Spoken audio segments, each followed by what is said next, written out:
Merci, merci. Good afternoon. Today I've been asked to talk about security challenges for the continent. But before I start, I think it's very important that we realize that the problem with Africa is we analyze it. It's what I call the bigotry of analysis and lazy scholarship, right? In many ways, our colleagues who went before us alluded to that in various forms. They didn't use as brutal a vocabulary as I'm using, but it was the same thing, right? So when we talk about Africa, we use certain terminology that makes Africa not be part of the global village. Right? It's another world over there. It's never quite part of the world we live in. Right? So what are some of the terms we use when we describe Africa? It's a dark continent. Right? So we talk about Africa the same way Diego Kawa talked about Africa in 1482 when he stumbled on the estuary of the Congo River. He didn't discover it, right? The river was there. You know. He didn't even know it existed. Right. So he stumbled on it. Of course, we know the rest of the story. But we're still using the same terminology. We talk about the dark continent. We talk about the frontier, yeah, for economists and fund managers and others. We talk about tribes, right? We talk about ethnic violence, ethnic strife. So on the surface, what's wrong with that? We may say, well, there's nothing wrong. But Africa is the only continent we define by color. There's no white Europe. There's no yellow Asia. There's no brown Latin America, right? So you wonder, why is black Africa in there? So you see what I'm saying? There's a differentiation that has ramifications. I'm a policy guy. I'm a journalist. I'm a writer. So I pay attention to words and what they mean. So when we use a word like tribe, the first value is just a word, like any other word. A word is a word. But a word carries a connotation, and sometimes connotations. So if you're talking about tribe, then what comes to mind is people with faces painted and dancing and, you know? Some stuff we don't understand, which means they're primitive, which means they don't understand the stakes. They don't understand what is good for them. They're still living in that visceral, primordial world. That is not true. So if we embrace that way of thinking, immediately when there's a conflict, we call it ethnic strife. Right? We don't think of those people as humans like us. It's not typically the intent. Yeah, the intent for most of people who use those kind of words. They've just kind of fallen into this discourse. But the ramification is huge. So when Hutu and Tutsi start fighting, quickly we have to find a way to fit it in this frame of tribe and Africa. What that means for a policymaker sitting in Washington, D.C., there's nothing new. These people have been fighting for time immemorial, right? This is what they do. They're savages. They live in the bush. They don't quite understand the way the world works. So this is when Sarkozy shows up in Dakar and he says, you know, this was a few years ago, that Africa is not entered history.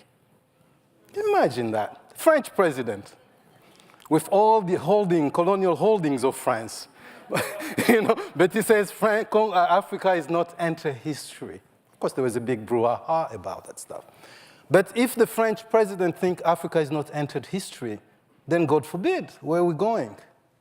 Because by the time we get to Washington, that's a whole different story. Right?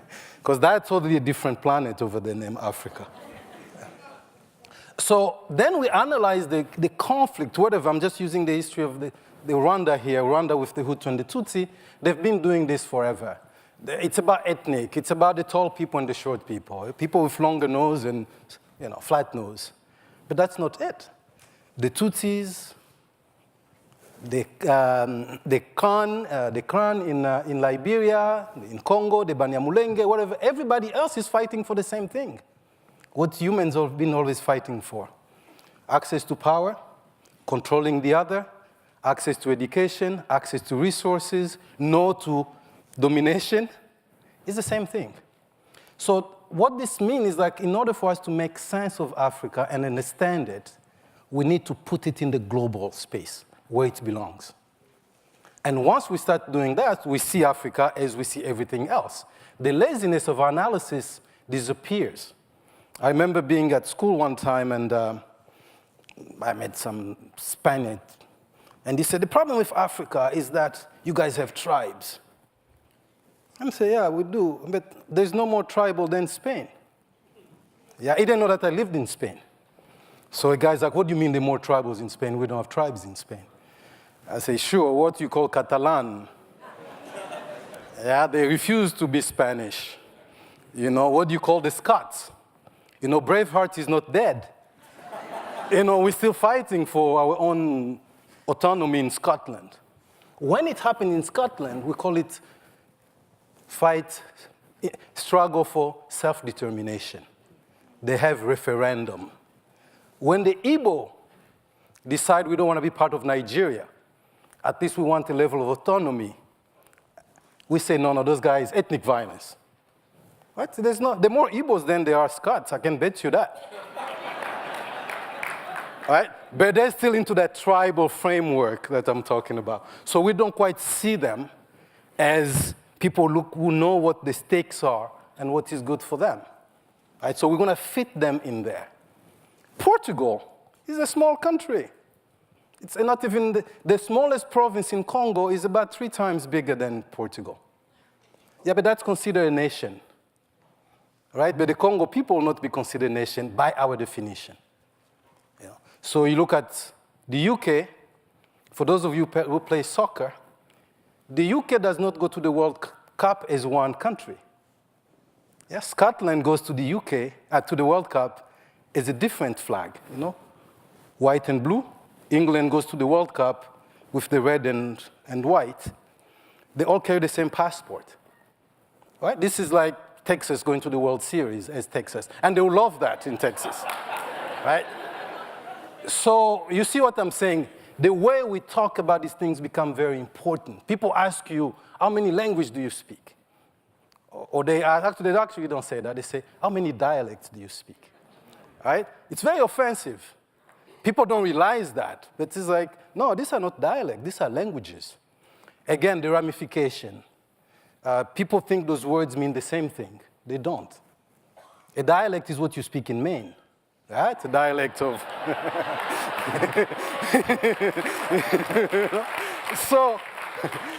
So you start realizing the picture. So there's always, we're going to take you just one notch down. Yeah? It's always a little bit notch down. Oh, you want independence? No, it's ethnic strife.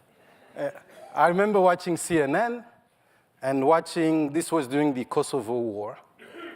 And CNN is interviewing one of the warlords. Of course, we don't call them warlords, huh? Because it's Serbia. You know, that term doesn't exist. They're not militias. That's what you reserve for Congo and Liberia and Sierra Leone, right? Not in Bosnia. So the guy says, very upset with the judge, says, you know, I don't understand why the media treat us like this. We are not some African tribes. We are Serbs. While they were butchering Kosovars. Right? So you see the liberty that people take even the way they think. So with that in mind, I've provoked you enough. Let's get to the talk. And this is very important. It's important because of the way we analyze the world. Right. Okay, there we go. So to understand security challenges for Africa, I think some of the big tenets of insecurity, as I will call them, instability, have already been alluded to by my colleagues, starting from last night with Shake That Body. And today, Ali was very good, actually, laying some of that. So the challenge that we face in Africa now is that out of 54 countries, the notion of the state, there's such thing as the state, the notion of the state, that comes with responsibility, or responsibilities, right? The states provide services. And the monopoly of force is what is really the existence of the state, plus delivering other services. Otherwise, we turn that Hobbesian, brutish, hopeless world. Africa is closer to that, actually, yeah? In a way that people ask me often, how do you define insecurity? I say one practical way to define insecurity is the gut feelings you have when you see a man in uniform with an AK-47, right? So if you see that guy and you feel like you want to say hello to him, then you're in a secure place, right? You feel comfortable to go to him and say, hey, buddy, how are you? How was your day? If you feel that when you see a guy with an AK-47, you have to go the other way, then you're living in a very unstable place. Just back of the envelope type of place. And we have those unstable places all over this place, this continent. And it's because the government is not delivered. The African state, for the most part, is based in the old security definition. The security definition of the old days was the king. It provides for your safety, it's the big umbrella, is the state that determines what is security for you. In other words, the government has ascendance on what security is. They determine what is good for you. If they want to check what book you're reading, they will check that. They can come to your house, pick you up anytime. And by the way, do not offend the president, because that's also atteinte à la sécurité de l'État. Because how could you insult the president? Right? So it doesn't even make sense for 21st century. But people are going to jail in Zambia over these issues. But today we are moving away from that old model. We're moving to what they call human security. And human security simply means the citizen is at the center of what is supposed to happen. You know, when I was 16, I read de Tocqueville, Alexis de Tocqueville. I never knew I'm going to come to New England back then. But this is what makes New England such a strong place, the town halls and all this stuff. So the citizen, even way before political scientists were defining human security, you were doing that up here. The rest of the world was not doing that. Yeah? You were not calling it human security, but that's really what it was. Today we are here. This is a citizen effort. Right? We're not here because of any government. But the government created a space for you to provide for this venue for us to have this conversation. So in most of African countries, this notion of human security is non-existent. And in many ways, these are the point that Ali was making earlier. It's just the reverse of that. Because human security today means you feed your people. You create the environment for the entrepreneur, Sangudele, to do what he's doing. You do the policy so he can do what he's doing. Today in the US, we have the frameworks. Yeah? We have the, and this is what I'm saying is very important to use Africa, to look at Africa within the global context. Because when you look at it through the global context, it's not a country of failures. It's just a country that, it's not a continent of failures. It's a continent that is struggling with a lot of the very basic fundament of the body politics. Right? Social contract. Security problem in Africa, across the continent, is the failure of applying social contract. You want to be power, but you want to be in power, but you don't want to deliver what power means. The reason people want to be in this place is so that you can provide certain services for them. And you're failing to provide that. And then you're accusing them for X, Y, Z. So what does that mean then in other words? In other words, we're talking about if you're not feeding your people, they're going to move. Yeah? If they cannot do it, either they move from the village to the city. If the city doesn't do it, they move to the next country. If that doesn't do it, they move to Europe, they end up in Maine. Right? So there's an entire momentum of this happening. We talk a lot, of course, of people crossing the Mediterranean Sea here. But most of the migration in Africa is not happening over here. You know, this is what makes the news. It's a sad story. But the tragic stories are happening all over the place. Right? In a country like DRC, you have at least 2.2 million internal displaced people. That's what we call them. They're refugees in their own country, right? They live in camps. We've heard of Dadaab in Kenya, which has been there for almost 50 years now. You have generations and generations of people living in refugee camps. This is a waste of human resources. Not only to create the traditional security threats, this is where you have the cesspool of terrorists and other people who try to shake things up.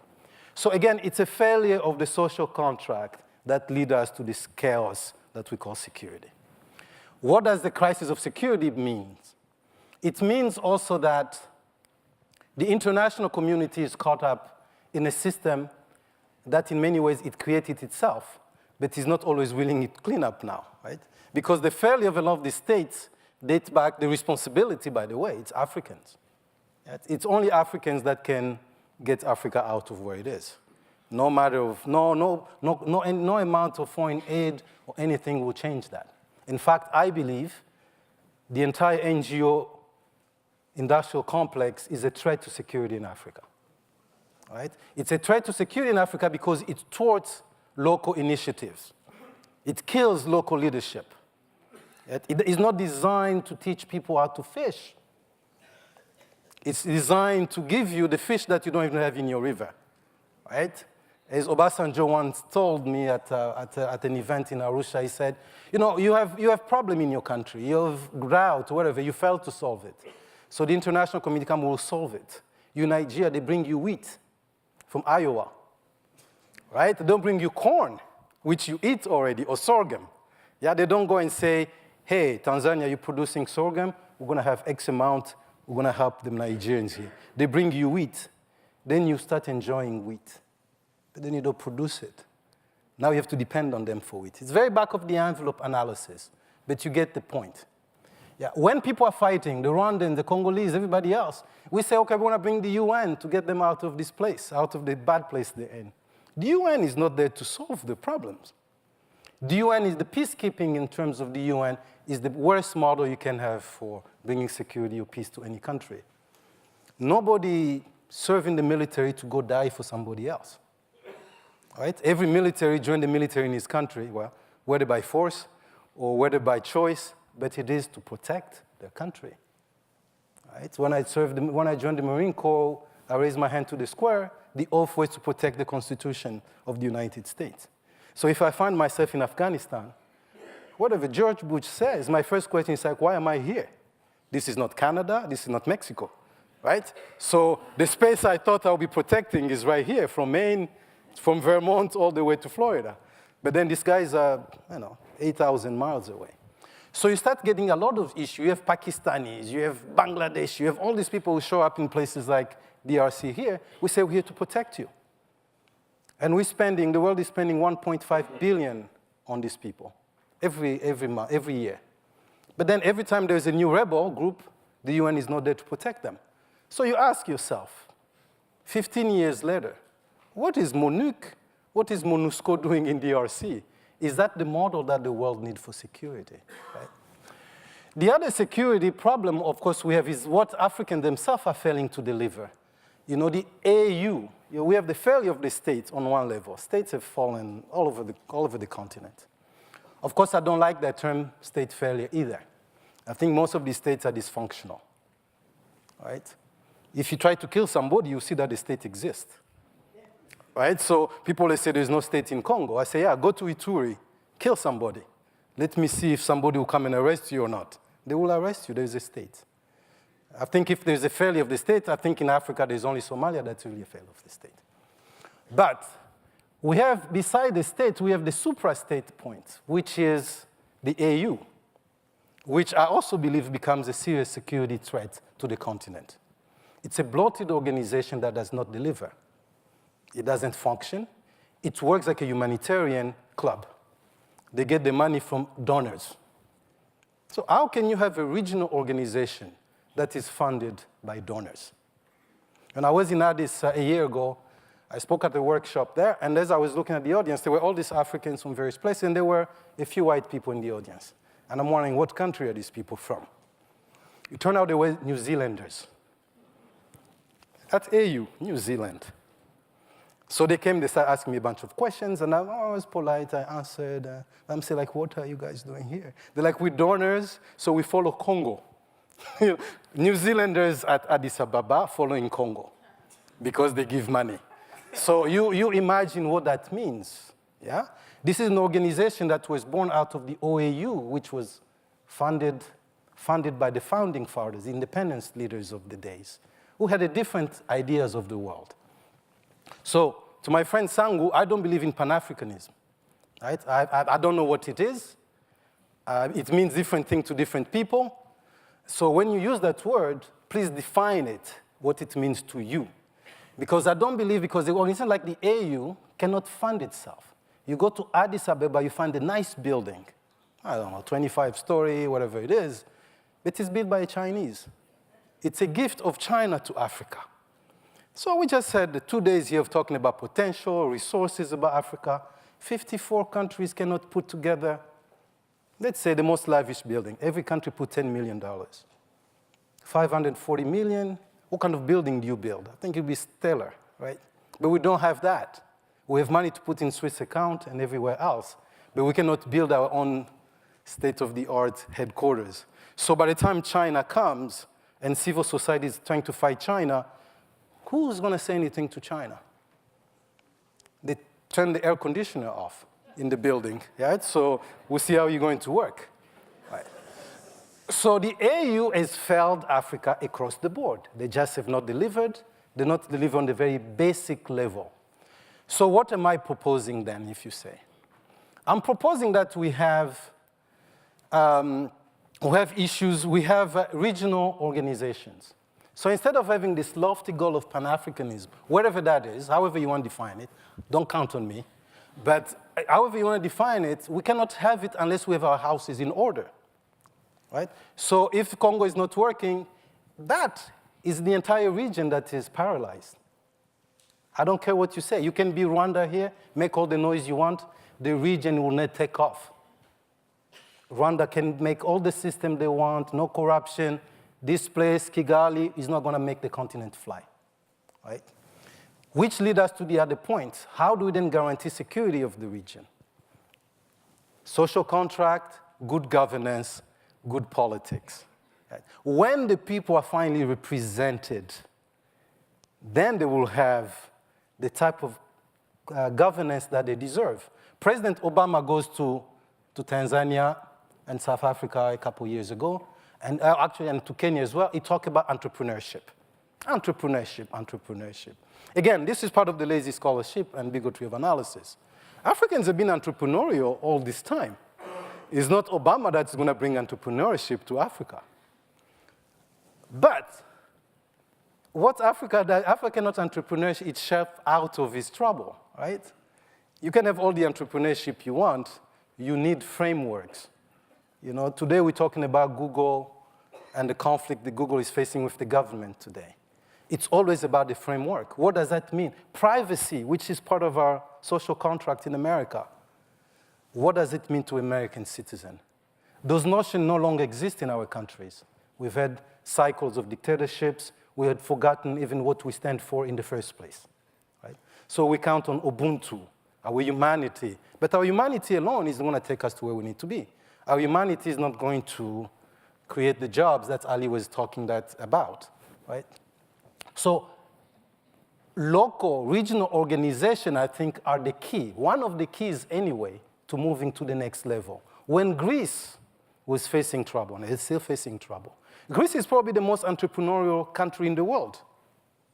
That's all they know, right? Growing up in Zaire, when you saw a Greek man, he was a shop owner. That's all they did. I don't know any Greek engineer. I'm sure they exist in Greece, right? But you see what I'm saying? We didn't go to Greece and say, please entrepreneur yourself out of this mess. That's what the Germans said. We're going to help you structure, and here are the conditions. Thank you very much.